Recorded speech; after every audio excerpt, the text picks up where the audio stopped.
Good evening, welcome back to the channel again. It's Friday evening, so that means back in the bird room, and hopefully you guys are having as good season as what I am.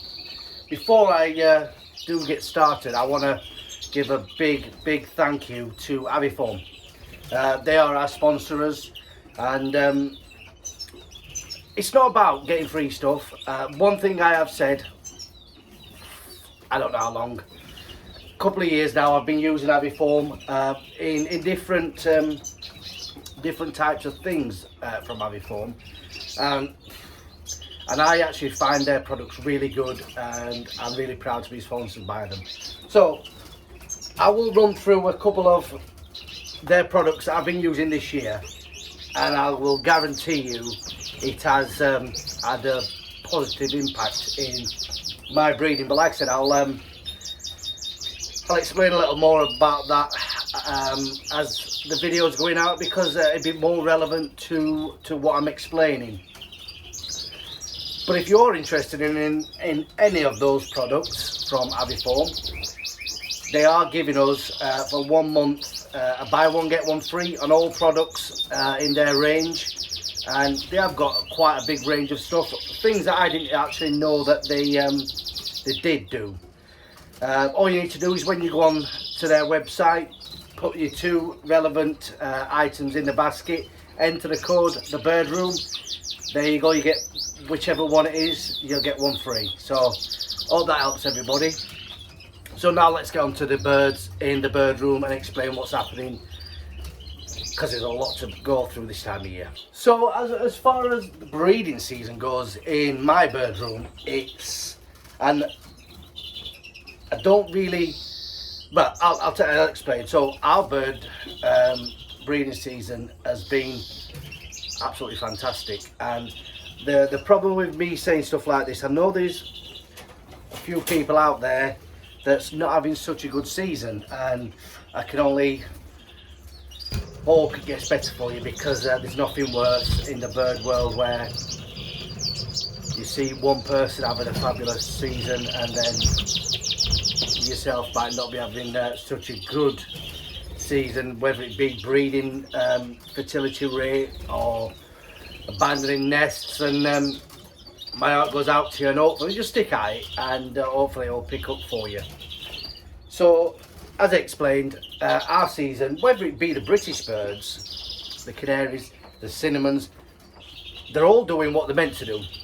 If Carlsberg did bird breeding, this is the one. But I do put that down in part to certain things I've done this year, and I know people are going to say, well, the canaries are easy to breed. It's a fertility on the birds I'm talking about is being absolutely amazing. Put it down to a few factors: conditioning of the birds, and the additives I'm giving them. Daily I'm getting dandelions, and that is definitely partly to do with why the fertility, the birds are conditioned better. But not just that, I'm not, just trust me, I'm not just saying this because we are sponsored by them, but I do put it down to this product, Future 12. Now it's an Aviform product, it's and it smells bloody lovely. I've been putting it, in fact, a good whiff for that smells like a bit of whiskey. I've been putting that in my egg food now for, I would say, 12 weeks, and I definitely think it's had a positive impact. Like I said, not just with the canaries, with everything. We've got chicks from the British birds, mules, red poles. We've got everything happening in the right ways. Like I said, it is down to conditioning. Now this is going to be something that's going to upset a few people. I've heard so many times that it's too early, the birds are not ready. Absolute rubbish, absolute rubbish. Let me tell you now. You hear that? The young green are being fed up there. So we, as breeders, we control the environment our birds are in, and good husbandry techniques will show that your birds are going to be in peak condition as the season's going through. So if you condition them early enough, you give them the right conditions, the right hours, the right food, there's no issues with getting your birds down as early as possible. Now they say, you know, a lot of people follow the pattern of the weather outside and stuff, and I've heard people say, oh, it's bloody cold this morning. Yeah, it is, it's cold. But in your bird room shouldn't reflect that. We're not in the Stone Ages. There is things available to climatise your bird room, whether it be a heater, and in summer to cool it down, there's air conditioning units. I know we don't want to go to them expensive, but my whole point is as bird breeders, we control the outcome of what the birds do. I know there's certain instances where, you know, you can't do everything, whether it be the birds themselves are not fit enough. It is down to conditioning. If you condition them right, the birds will go right. Getting chicks hatching and the hens walking off is a totally different story. But I'm talking about getting your birds into condition. So in the wild, if you imagine, yes, we are getting cold weather,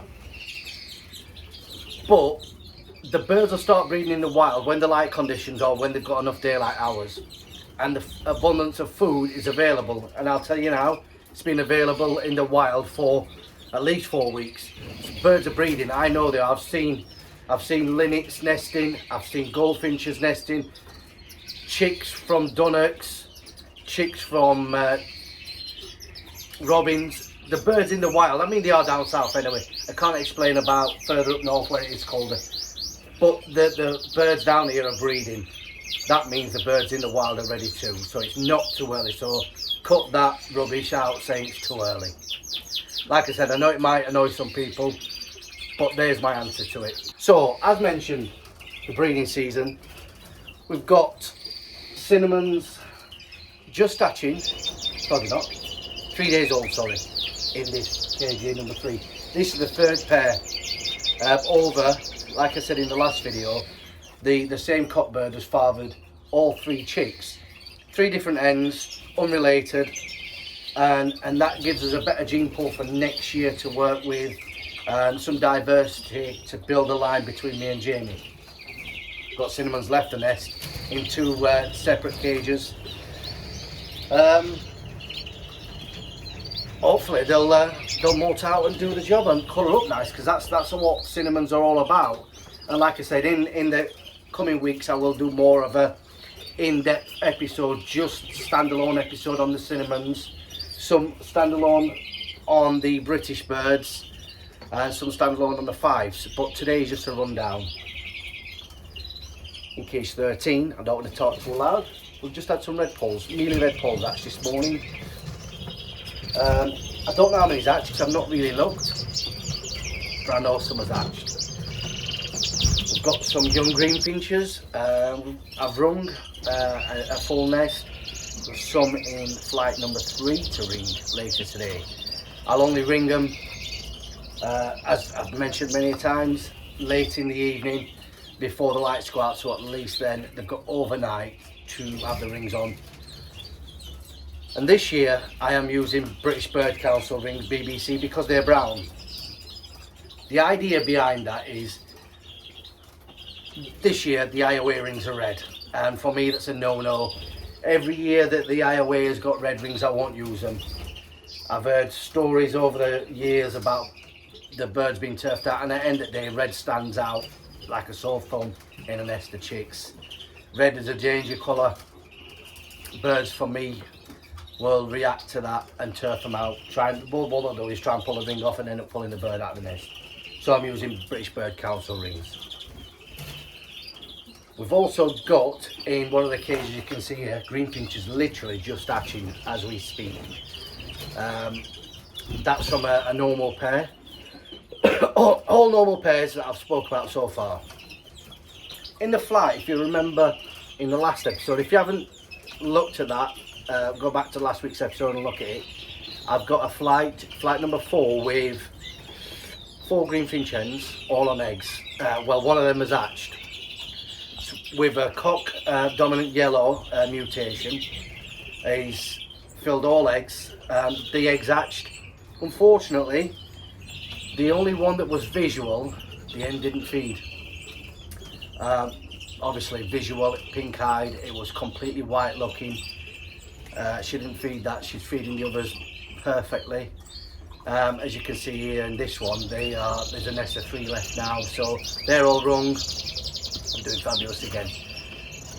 And the experiment they're doing 4 in a fly seems to be working a treat. So will it be something I'll probably try in the future with different species of birds?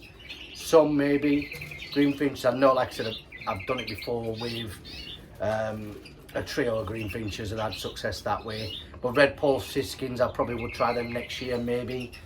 Bullfinches definitely not, chaffinches 100% not, brambles the same. But we'll see, something that I might try next year because this one's worked out pretty well. It's not all been 100% success rate, there has been some issues in the bird room. Lost a greenfinch hen a couple of days ago. She had 5 eggs, just finished laying 5 eggs, and as you know, I won't go in and check them. And when I came in at night to feed, she was a bit soft, fluffed up on the floor, so I took her out, put her, feeding again. I'll put her separate in a cage, and the next morning she was dead, so I caught her too late. No obvious signs of issues. She'd not gone light. I don't know what it was. She was a purple ring, so I believe that is what, 3-4 years old. Shouldn't have an issue because I've got an older greenfinch hen that's just building up now in the flight, so it shouldn't have been an issue, but it is what it is. Also this morning I came in, red poll hen dead. It's always hens, never cocks. Same again, red poll, she was quite an old bird. I can't expect much from that, so I had a spare red poll hen anyway. So I've thrown that in with a cock bird. Job's a good one. They seem to be going okay. So far as chicks, linnet mule chicks in the other shed. A couple of days ago, fed, absolutely fantastic. Came in yesterday morning, full crops, dead. Now I know exactly what's happened here. Obviously the hens come off just before the dimmer went out, and she probably didn't find a way back to the nest. Usually in them scenarios, I could probably put them under another bird to bring them round, because obviously they're not dead, but they were stone cold dead. The hen was sat on them, they was lovely and warm when I got them out, so she had obviously tried to keep them warm after the fact, but unfortunately we lost them as well. But loads and loads of time we can show that we can get more. I mean, got linnet mules in this cage here, cage number 8. Both left the nest. Hopefully we'll get more out of her. She's just starting to build up again now. Cage number 7. Her eggs were clear. It is what it is. They obviously, they were a goldfinch in with that one last time, and he'd not done the job, so I put the linnet in. I know he'll do the job. He's a little rascal. He'll do anything, that one. In cage 17 down the bottom, you can't see we've got linnet mule eggs due out as well. So the muling side of things is going pretty well. So far as the hybrid pairs, now same thing again. The greenfinch bullfinch pair, the end came off the eggs. Whether it be the greeny cock, chasing around too much, because I know I've seen him, I've watched him do it. I should have took him out. Didn't.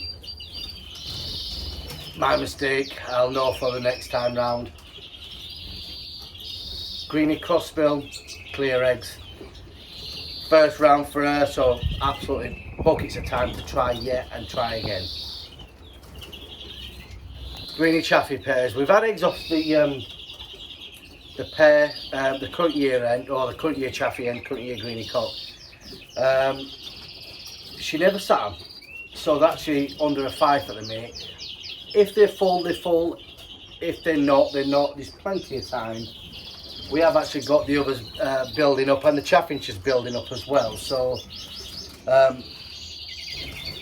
they are getting ready. They are getting ready. I mean, it's funny how the birds in here are condition quicker than the ones in the other shed. The other pair of chaffinches in the other shed, they're building up, but they're not as full as what the pair are in this one, because these are blue, the other ones are not yet. So, and that's why I know that they're not conditioned 100%. So with the fives, and now I'm only mentioning the fives, well, I'll mention the fives and greenfinches. The fertility rate for me has been almost 100%, minus a few pairs where, say for instance, the five itself, I miss striking the cock, and I do honestly put it down to the products I'm using. Dandelions and the fertility vitamins does do a treat. There's only one pair of greenfinches that's had eggs that have been clear, and I know exactly why it is. I look back at my records last year, in this greenfinch head is the one I've been showing. She was a June chick last year. She's also to the oldest greenfinch in the shed, or she was to the oldest greenfinch in the shed. So the youngest greenfinch in the shed to the oldest, I think the odds on them being fertile are a lot slimmer than what an average pair would be. So all I've done is swap the greenfinch cock over to another current year greenfinch cock that I know has filled eggs, and she's building up again, and hopefully within a couple of days we'll have her down and another nest of greenfinches. The other greenfinches, like I said, we've got some hatching, we've got some due in a couple of days, we've got some in the flight, so the greenfinches are doing already a lot better than what last year's were. So like I said, it is down to the conditioning that I've done in the early stages of breeding the birds. The canaries, we've got plenty to work with for next year, whether it be the fives and we're coming on with the other birds. Like I said, we're going to do a standalone episode on each section of the birds and make it easier, rather than me bitting and bobbing through birds, looking at the fives, looking at the greenies, looking at this. It'll be easier for me to concentrate more on that breed of bird at that time, but I'll give you a quick rundown of the birds anyway. Real quick, I'm just going to run you through some of the fives, giving them time to feed the chicks over there while I'm over here. Got obviously fives at various stages. As you can see, and I've mentioned before, just little things that I do in here to know what I'm doing in the way of what birds have got what at what time.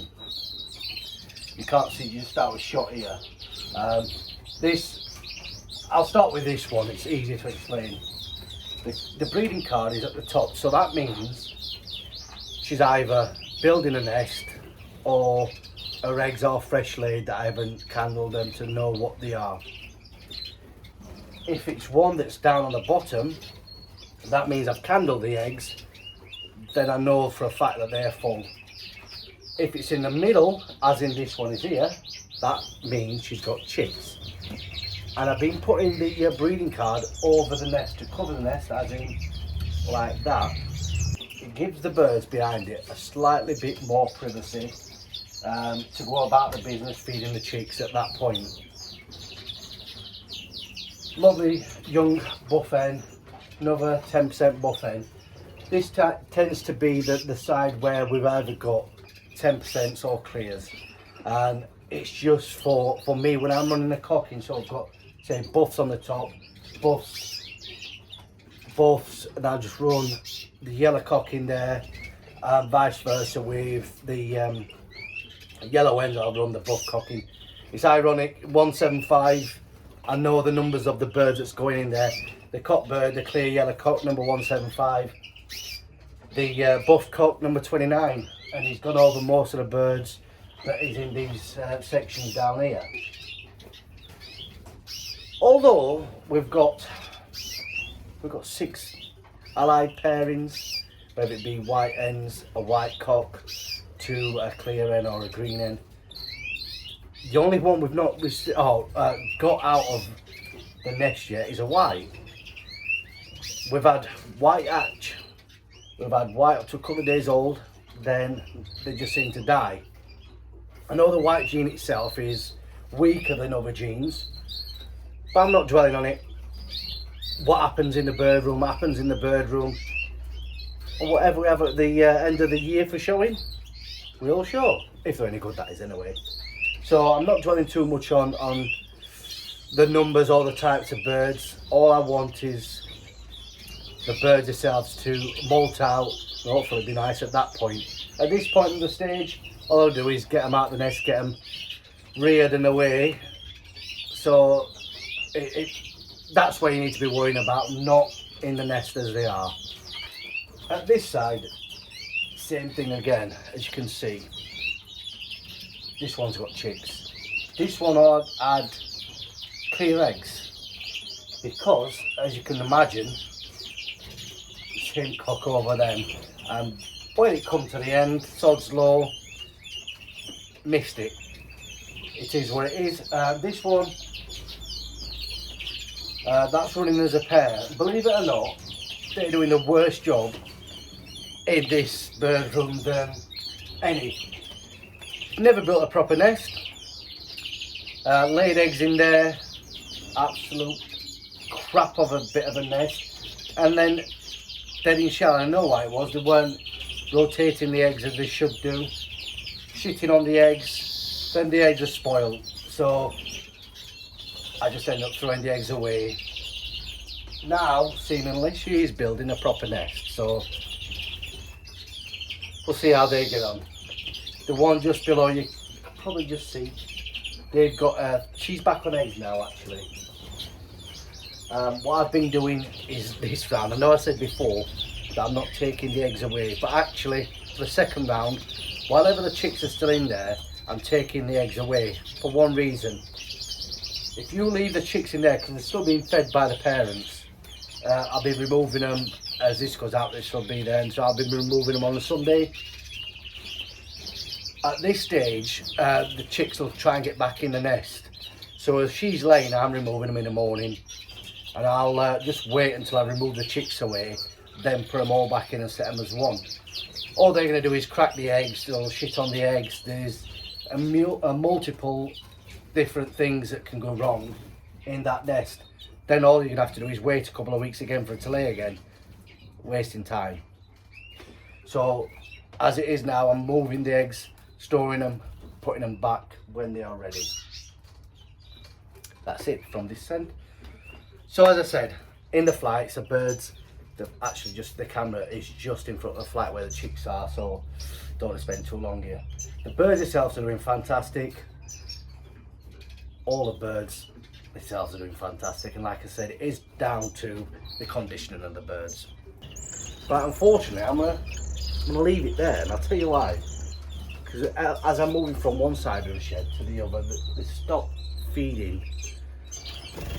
It's not what I need. It's not what I need. I need the birds to carry on doing what they are doing. Seems to start feeding again now anyway. But anyway, thanks for watching. Remember, you do want, and I'm being 100% honest with you, Aviform for the stuff that I'm using. I wouldn't promote a product unless I'm confident that it works. I've said that before. All the products I'm using, actually, Aviform Advanced Gold. Now, I was talking to someone yesterday, so quickly just before I go. Everyone knows I'm using Exalt. I've used it now since last June, all the way through breeding season, through winter, through the start of breeding season, no mind. And it does truly work. Why do you think it's so expensive? But it works. If you do need any, send me a message, I'll sort you out. But when this lady was speaking to me yesterday, she asked me, do you need to give them anything after, blah, blah, blah. I do, and like I said, it's because I've got it. I used Aviform, and I've used that hell of a long time. Every time I give any birds medication, I always give them some Aviform anyway. I give them Aviform pot as their diet or drinking water, and literally every week. And I've mentioned it before in the drinkers, and this is something I've always used. And if you are interested in getting some, please head over to their website. The link will be in the description. Put your items in the basket, whatever 2 items you want, buy 1 you get 1 free, and so on. If you want 4, you put 4 in there. You're basically getting 1 item for free every time you buy one. Put the bird room in as your promotional code. There you go. Job is a good one, as I say. Anyway, that is definitely it from me today. I will see you next Friday, and like I said, it'll be an episode, on a standalone episode on whatever particular bird that I'm talking about that day, to make everything simple and for me to explain things in a bit more depth to you on what's going on. Thanks everyone for watching. If you have enjoyed the episode, you know what to do. Hit that like button. If you're not subscribed, please subscribe to the channel and hit the notification bell. That way you'll know next week, or if I put one out in between, which I might do, you'll know when I've uploaded a video. You'll get a notification straight away. Have a good Friday. I'm not going to take so much time up. You might be going out on a piss, having a beer, going out for dinner, whatever you're going to do. Enjoy your evening and have a great weekend, and I will see you next week.